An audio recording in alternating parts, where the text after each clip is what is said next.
mencatat dan tidak tahu, maka saya nggak berani berkomentar itu. Kecuali kalau mereka daftar, kemudian apakah mereka sah atau tidak, saya bisa.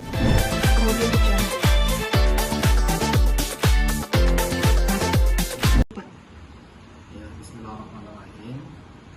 Jadi kalau mungkin ada teman-teman yang masih ingat ketika mereka sebelum melangsungkan pernikahan, kan ada teman-teman yang datang ke sini waktu itu. Kalau masih ada yang ingat, dan saya sudah memberikan pernyataan waktu itu bahwa sampai hari ini waktu itu saya bilang, kalau nggak salah di tanggal 7 atau tanggal 8 ya, dan menikahnya di tanggal 10 ya, saya bilang bahwa mereka sampai hari ini belum mendaftarkan rencana pernikahan mereka. Jadi kalau Setiabudi tidak menerima pendaftaran dan tidak mencatat pernikahan mereka. Oke. Jadi gini, isbat nikah itu kan wewenang pengadilan. Kita tunggu saja nanti hasilnya bagaimana. Kalau memang nanti pengadilan mengabulkan permohonan mereka, lalu mengeluarkan surat putusan, dan nanti biasanya surat putusannya ada amar putusan yang memerintahkan kepada KUH untuk mencatat. Biasanya seperti itu. Kalau memang isbatnya dikabulkan oleh pengadilan. Kita tunggu aja dan kita berdoa mudah-mudahan dikabulkan sehingga mereka punya legal formal. Gitu. Oke? Berarti mencatat dan tidak tahu, maka saya nggak berani berkomentar itu. Kecuali kalau mereka daftar, kemudian apakah mereka sah atau tidak, saya bisa katakan itu karena kita nggak tahu pernikahan mereka. Saya tidak berani komentar tentang itu. Tapi melihat domisili pernikahannya yang di Hotel Raffles itu memang kalau untuk secara sah secara negara berarti memang ke KUA Setiabudi ya Pak ya? Betul. Hotel Raffles termasuk wilayah kita. Sesuai PMK nomor 20 tahun 2019 bahwa pernikahan dilaksanakan yang mewilayahi di mana tempat dilangsungkannya akad nikah.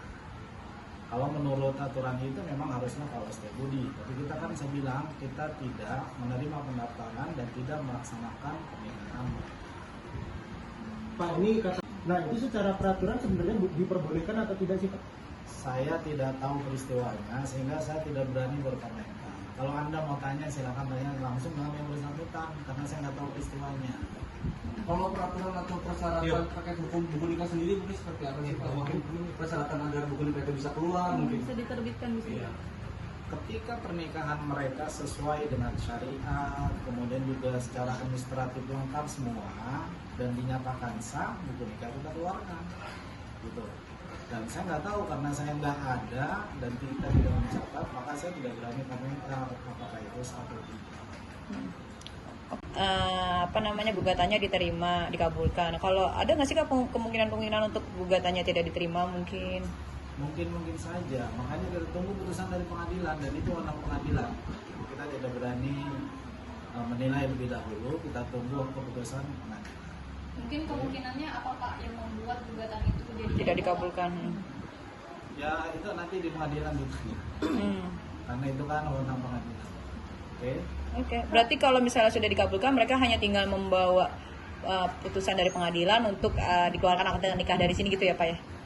Sebagai ya, syarat ya Pak? Kita catatkan kalau memang pengadilan sudah mengeluarkan putusan dan putusan itu ada amar putusan, KUA mana yang mencatat, maka dengan dasar itu KUA mencatat peristiwa mereka. Gitu. Tapi mungkin Pak sebelum mengajukannya Ada pernyataan tidak tercatat. Kayaknya sebenarnya udah itu. mungkin kapan Pak dari pihak Rizky dan Mahalini meminta surat pengantar tersebut di KUA Setiabudi? Pada saat kapan? Sudah cukup lama juga. Mereka sendiri yang urus atau ada yang diwakili Pak? Ada perwakilan. Oke. Udah.